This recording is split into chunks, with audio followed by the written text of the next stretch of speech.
ताज्या बातम्यांसाठी महान करेला सबस्क्राइब करा आणि बेल आयकॉनला क्लिक करा। शिरोळ बंधाऱ्याला जलपर्णीचा विळखा।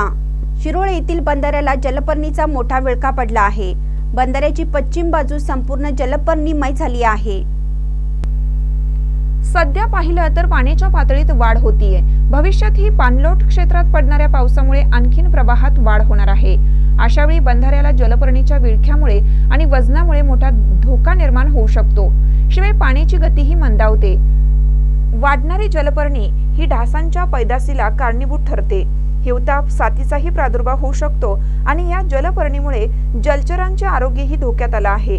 मच्छीमारांच्या व्यवसायावरही याचा मोठा परिणाम होतोय।